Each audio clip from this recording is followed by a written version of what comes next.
ruin the world or save it. It's all in the hands of the player.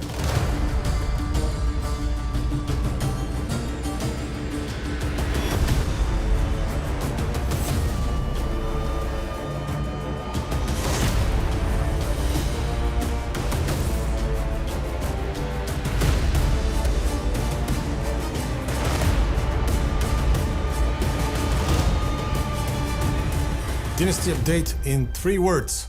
Awesome marriages to different people. That's more words.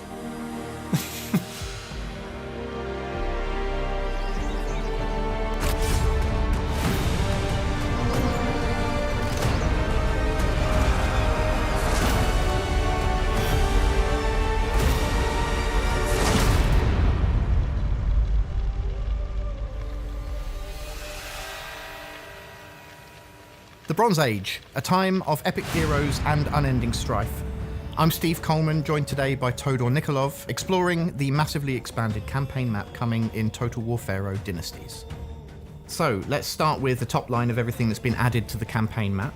New settlements, factions, what have we got? Yes, what we did was get the campaign map of Pharaoh and expand it significantly to the west and to the east, and a smidgen to the north, with a lot of new factions that you can play as, fight against, or ally or barter with. There are a number of new settlements, about 160 new ones in fact, and about 100 new factions, I believe. Some of them are major players, major factions, because we introduced that distinction in the game with the Dynasty update. There are major factions, like the ones that you have already played in Pharaoh, and there are also minor factions that are a lot more in number, and they're mainly there to provide the player with an additional starting position opportunities. They allow the player also to play as significant Bronze Age players, kingdoms or tribes. And also they are there because they are either characters from the Iliad related to the Aegean region, or they are there because they are related to characters from Pharaoh, like Setnacht. Setnacht is Ramesses' father, right? Where does he start? Yes, exactly. This is the father of Ramesses III, and he starts in the Western Desert, very close to the coast of the Mediterranean. And from this position, he's got the option to expand further into the desert to the west, to the south. Also, in both places, he's likely to be fighting against Libyan tribes. Also, he can go to the east, where he will inevitably meet with his son Ramesses and perhaps form an alliance to get an easier time getting the crown. The Western Desert is just a jaunt across the ocean to Greece, right? So how did you approach combining Troy with Pharaoh? Well, first of all, we had to scale down the campaign map for Troy in order for it to fit the scale of Pharaoh's campaign map. That means that some settlements had to be dropped, and there are about 80 new settlements that are included in the Aegean portion of the map. We also had to rework some of the character art because we wanted to make them more historic. Their armors were a bit more flamboyant, and I'm looking at you, Hector, and you, Achilles. So another thing that we had to compromise with was the presence of the Amazons. We could find no feasible explanation on why they would be present in actual history, so there are no Amazons. But you have added the Black Sea? Yes, we added the Black Sea because we really wanted to have a complete map of Anatolia, and the Black Sea coast is right over there, so there was no reason not to include it.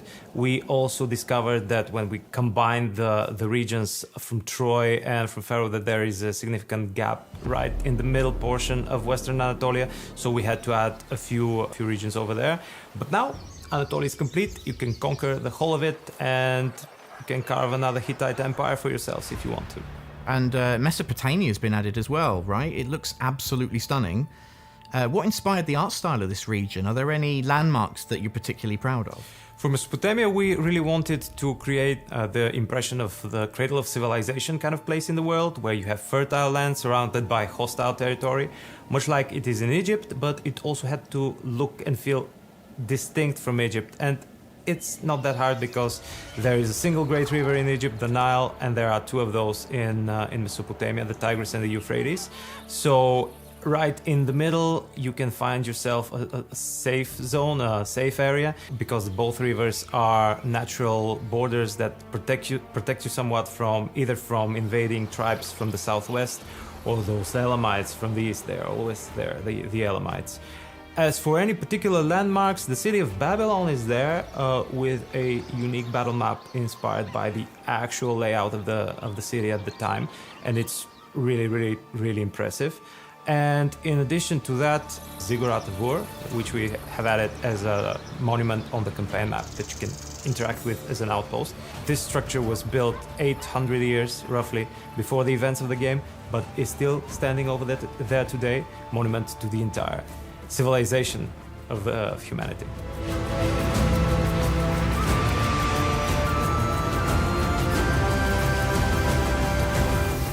So there we are, 2 new land masses, 168 new settlements, 95 new factions, and the inclusion of playable minor factions. We've had the overview, let's dive a little bit further into Mesopotamia.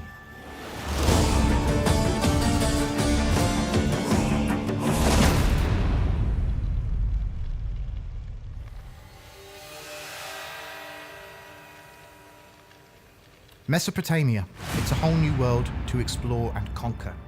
But who are the players? What are the rules? Let's find out. Let's start in Babylon. What makes them special? How do they play? Well, Babylonians are generally the faction that builds tall. They want to get prepared before they march off on the offensive. So their buildings, for example, often combine different effects, so you can achieve more with a single building. Their command allows them to suddenly increase their recruitment capabilities, which helps both when you defend your lands and when you attack your enemies. And in addition, they have access to the city of Babylon, which is a one settlement province and is rather huge. In addition to that, they're relying on the god Marduk for a variety of bonuses that help them on the defensive, like unit upkeep and replenishment. Yes, so the Mesopotamian gods, we've got Ninurta, Ashur, Ishtar, Inshushinak, and Marduk, right? And they have dwellings. Can you tell us a bit more about those? Dwellings is an additional building that represents the home of a particular god, and you can build a home to a god in every one of your settlements for an additional drop of favor and some god-specific effects. So you have your temples, you have your shrines. If you are praying to Mesopotamian gods, you have your dwellings, and this means that you can actually maximize the favor tier to a god with much fewer territories, which is very valuable for the Babylonians in particular. Okay, so it sounds like the Babylonians are quite an inward-looking faction. Marduk's a good fit for them god-wise, but what ancient legacy would you say would best suit them? It would definitely be the ancient legacy of Hammurabi, the creator of one of the first code of laws. And this is what the player can do with the ancient legacy. They can have their own code of laws. And each law is a combination of effects that you choose from a list. And this might be both positive, which brings you bonuses, but also takes more time, or penalties. You can also put negative effects to reduce the time it takes for a law to be efficient. In addition to that, the more laws you have, the more Kuduru resource you receive, and you can spend this to instantly research royal decrees or also research greater and more powerful effects for your laws. Great, okay, so the opposite of an inward-looking faction might be an ambitious one. Hane-Galbat has entered the fray. What are they like? Yes, Hane-Galbat are actually a kingdom of Assyrians, and their ruler really very much likes to be the ruler of the entire Assyria, so they're much more on the offensive. They can recruit from very early in the campaign a lot of units. They can also create buildings which provide them with experienced generals that come at a very affordable price. And in addition to that, they also have horsemen from very early in the campaign. Horsemen are quite fragile, but also more maneuverable than chariots. Their faction command in particular grants them a resource, military training, which scales with the number of ongoing wars. And you can spend this resource to directly upgrade your units in an army of your choice, which means that you need to go completely total war. The more wars you are participating in, the stronger your armies will get. Okay, so would you say they fancy themselves as a kind of king of the universe then? Yes, quite. King of the Universe is actually the title of the supreme ruler of the Mesopotamian court. And the main difference between the Mesopotamian court and the court of other great powers at the time was that the Mesopotamian court and King of the Universe had under him not a vizier or a high priest or whatever. He had kings below him, and in the game these are the king of Hanigalbat, the king of Ashur, the king of Elam, and the king of Babylon. Each of those positions, the lesser kings, comes with their own plots and intrigues and elite units. Actually, it's a bit of a trivia that the first king who used the King of the Universe title likely was Sargon of Akkad, Sargon the Great. And to get their hands on the throne, the Sargon of Akkad Ancient Legacy sounds perfect. Yes, quite. The Ancient Legacy of Sargon is all about ambition. With it, you can have more ambitions at a time. You can have control over what kind of ambitions you receive, because there are different ambition archetypes. Some are related to politics, some are related to warfare. By completing these ambitions of a certain archetype, you get points, which in turn unlock you additional bonuses that are relevant to the archetype. So if you complete warlike ambitions, you will get more bonuses that help you in war. In addition to that, with this Ancient Legacy, you gain access to Grand Ambitions, which provide you with the opportunity to complete more different and more difficult objectives, but also their rewards are much greater, and they provide you with victory points. And in this way, they are a valid way for you to achieve a campaign victory along with your ordinary conquering the world. Prince of Ur and Protector of Nippur. So there we are, 1 new culture, 7 total playable factions, 2 new ancient legacies, new gods and related mechanics, and new regalia to chase. The ancient world is spilling its secrets, but let's go see some old friends in the Aegean.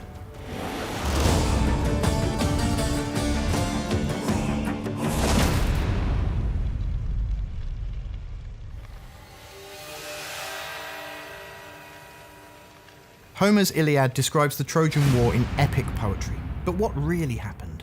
Defining our own history is part of Total War's core experience, and the Aegean is a theatre ripe for exploration. Alright, Mycenae, we know these guys. How do they play?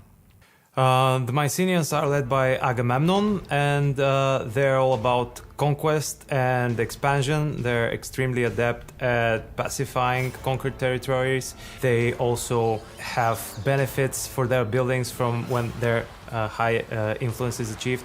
So when you conquer territories and you pacify them, you quickly make them more efficient than other factions would. In addition to that, their command grants them access to instantly recruited units and ancillaries that scale with the level of the faction leader. So when you get your faction leader to a high level, you can instantly buff their army, which will help them get out of tight spots. Okay, it sounds to me like they'd be a good fit for the Atreus Ancient Legacy. Yes, quite right. The Atreus Ancient Legacy allows you to literally dominate over your enemies, because when you complete different objectives against them, you gain this dominance resource, and then you can spend it in diplomacy to boost the probability of your deals being accepted, strong arm them. You can also spend it instead of regard in the court to achieve various plots and intrigues over there. And you can also use it as legitimacy. So this Ancient Legacy is actually the representation of the warlord who has proven his worth and now is using his prestige to achieve his goals. They sound like they'd worship Ares or Zeus, maybe? Who else do we have, though? We've got Poseidon, Zeus, Ares, Apollo, and Aphrodite. And you can perform hecatombs for them? What are they? Yes, hecatombs are a perk of the Aegean pantheon of the gods. It's something that happens only with the Aegean gods. And a hecatomb is a sacrifice that you need to spend food to enact. Every time you perform a hecatomb, all of your generals receive the effects of a prayer to the particular god, as if though they have visited a shrine, which means, again, a boost across all of your armies, depending on the gods that you're performing this sacrifice to. I feel like Troy would worship Apollo. Just feels about right for me. Priam, though, that's unexpected. What other surprises are the Trojans hiding for us? Yes, we've got Priam and also his sons Hector and Paris as playable characters. Priam is quite, experienced and a powerful character, especially in the beginning of your campaign, but it also makes a lot of sense for you to level up Hector and Paris, because at some point Priam will die and the crown will likely pass to some of them, or to another person that you choose. Trojans are all about diplomacy. They have various ways to increase their diplomacy standing. They also benefit from having foreign influence in their lands, because the presence of foreign people provides them with income of gold, and it also debuffs any armies that dare to march against the holy city of Troy. Okay, so the Perseus ancient legacy is probably more in line with Troy. Can you tell us a little bit more about that one? Yes, it very much fits this sort of a master diplomat profile that the Trojans have. In the ancient legacy of Perseus, first of all, it grants you the ability to globally recruit units from any point on the map, and these are not only units from your roster, but also from the units of any allies that you might have, military, defensive, or even vassals. You gain access to their rosters as well. The more allies you have and the bigger allies you have, the more you have of the unity resource, and the more unity resource you have, the better the global recruitment you can do. In addition to that, as another source of unity, you can conduct games where you spend ancillaries to invite factions, and you gain a bit of unity. You also get some economic resources, and in addition to that, you enforce peace between all participants and yourself. But be careful with that.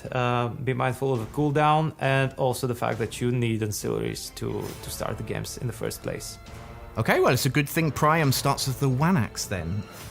So how is a Wanax different from a Pharaoh or Hittite Great King? The Wanax is mainly different due to the royal powers that the Wanax has at his disposal. One of those is war games, another type of games. The Mycenaeans must have been loving games. And you initiate these war games to increase your unit's experience. Another very useful power, especially as the Bronze Age collapses around you, is remote colonization. You target an empty settlement, a raised one, and you will instantly colonize it. Of course, there are limitations to this. First, there is range. You can't instantly colonize a settlement on the other side of the campaign map, at least not at first. You need to have vision over the settlement as well. So it is technically possible to colonize a settlement in Egypt from Troy, but it will take quite a bit of preparation and particular leveling up of your Wanax powers.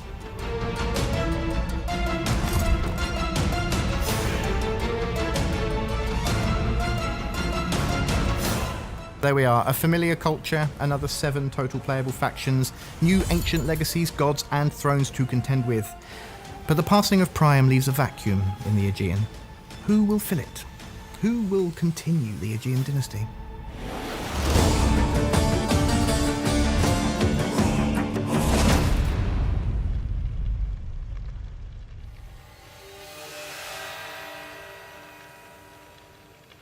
The death of a pharaoh was an occasion marked by celebration, mourning and mummification.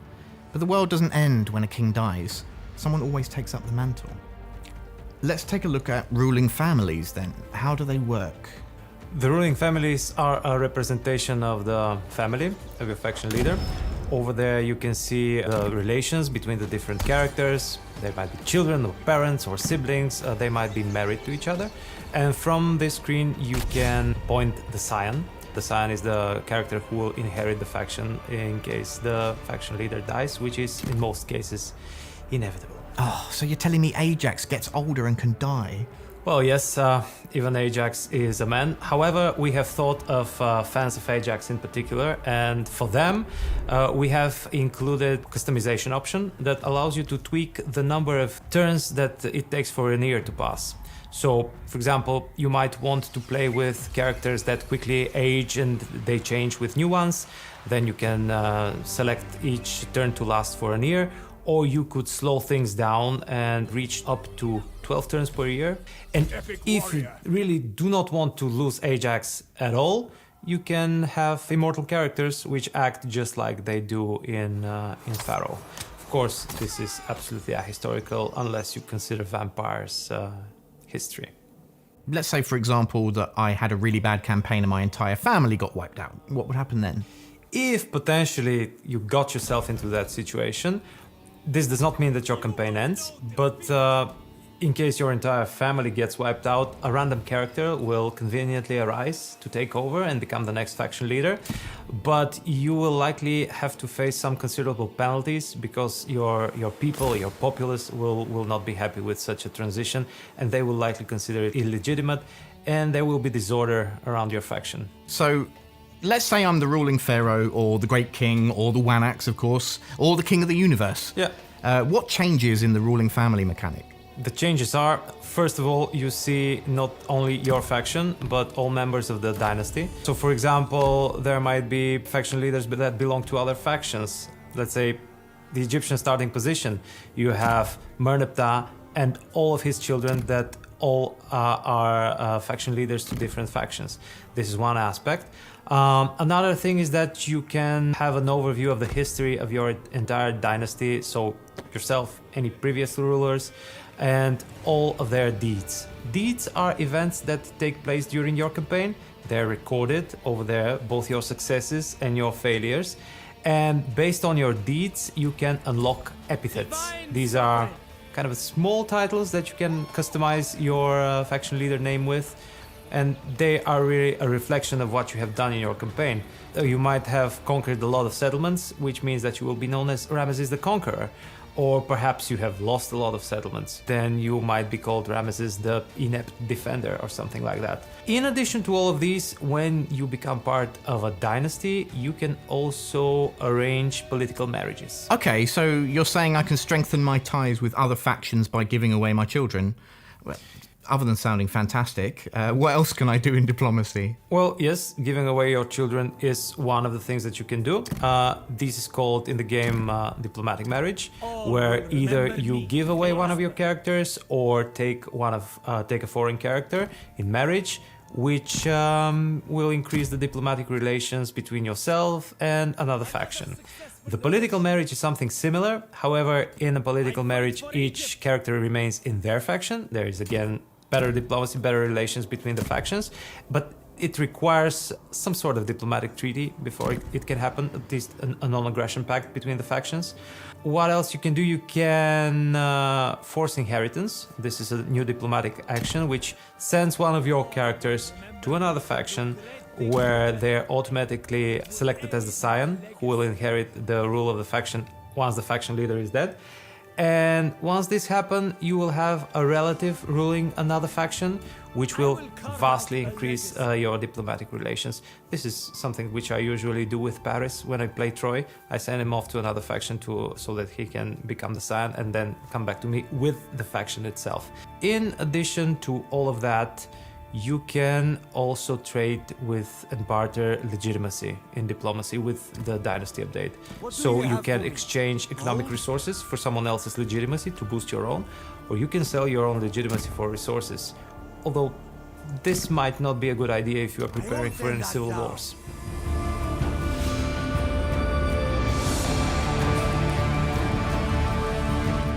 With more campaign customization options and reworks like time per turn and updated legacy traditions, there's never been more ways to tweak your playstyle.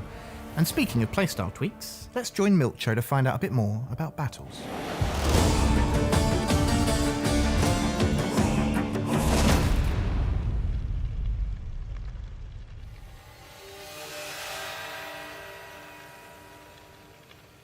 Ladies and gentlemen, allow me to present camels. I'm joined by Milcho Vasilev, looking at battles. Right, so battles have been updated. We now have lethality, visibility updates, tweaked missile trajectories, and a lot more. Can you tell us a bit about the lethality system to start with? Okay, so lethality is a new system which we are introducing to the battles, which would help make the battles feel a lot more impactful and visceral and cinematic in a way. Basically what lethality does, it adds a percentage chance every time a blow is landed for it to be lethal outright and kill the opponent immediately. This works both for melee weapons and for ranged weapons, which can really be noticed on the battlefield. And because of that, to make sure that the pacing of the battles remains slow and tactical, how we want it for Pharaoh, we made sure to rework all the units and all their stats to make sure that they include this lethality and it works as we intend it to be. Lethality helps us add new finishing animations because it now happens faster in that regard, and it makes the battles really feel more cinematic in that way. Great, okay. And what about the tweaked missile trajectories and the updates to visibility? Okay, so we wanted to make sure that the missile weapons feel as realistic as possible. We know how in the real world they often show us archers shooting at those huge arcs, aiming high and then shooting at enemies afar. But actually a bow is, or even slings, are much more effective when they're being shot directly because none of the force is being wasted. We wanted to make sure to represent that well in the game. And so we are making the trajectories of the weapons be more dynamic, whereas the units can choose if they want to shoot directly at enemies or choose to shoot with an arcing shot, and this will result in different damage and different lethality. In terms of visibility, we are doing an update of how it works in the game to make sure that we are adding another tactical layer on the battlefield by making sure that players can more easily outmaneuver their opponents by keeping units hidden and so on. The way units hide in forests will now work slightly differently, and the way they see when they're out of forests is also being improved to make it feel more realistic. Now you can also hide units behind forests or obstacles, not just inside them, the way it was in the original game. Overall visibility of units have been tweaked, and so now units that are more armored have larger helmets that impede their sight in a way. We'll have more trouble noticing enemies that are not too close to them, whereas other unit types are going to be more like scouts that players can use to try and find the enemies on the battlefield and thus gain more knowledge on the enemy's tactics and outmaneuver them. Awesome. Okay, so speaking of units, there's a ton of new ones coming to the game in the update. Let's home in on a few of them now. Let's look at Mesopotamia. Do you have any particular favorites? And can you tell us a bit about their strengths and weaknesses in combat? So Mesopotamia is mostly divided into two distinct rosters, the Assyrians and the Babylonians. The Assyrians are much more elite, low numbers and specialized, but they do actually have a cavalry, which opens up a lot of new tactical possibilities on the battle map.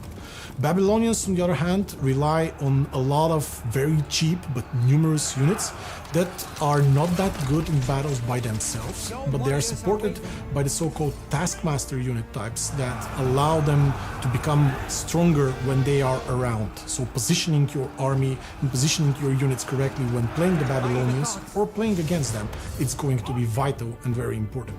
Okay, what's changed in the Aegean? What are the Greeks bringing in terms of their strengths and weaknesses?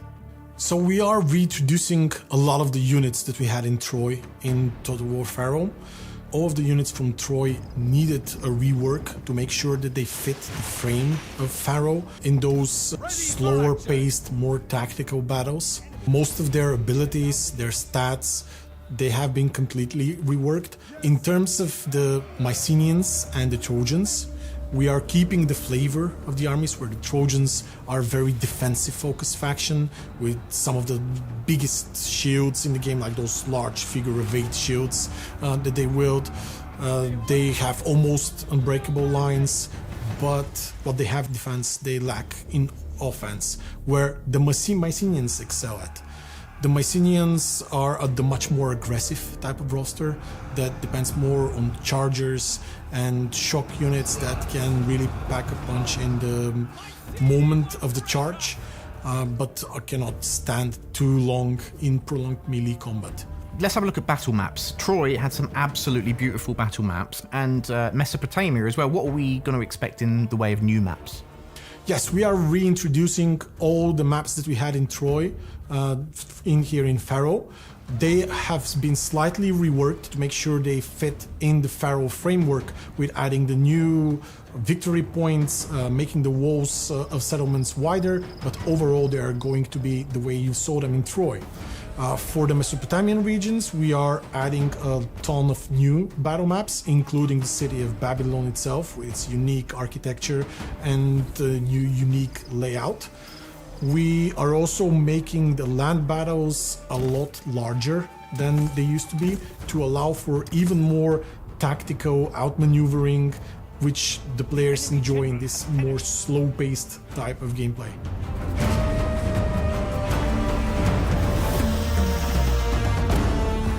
So there we are, 60 new and reworked battle maps including Babylon, 150 new and reworked units including camels and cavalry, updated mechanics, lethality, visibility, trajectories, and so much more. This is Bronze Age Total War, and we can't wait for you to get your hands on Total War Pharaoh Dynasties.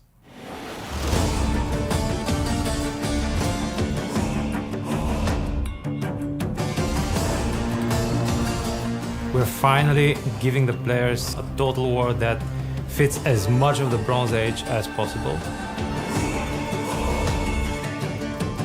I am excited to be able to conquer a lot more lands and fight different cultures.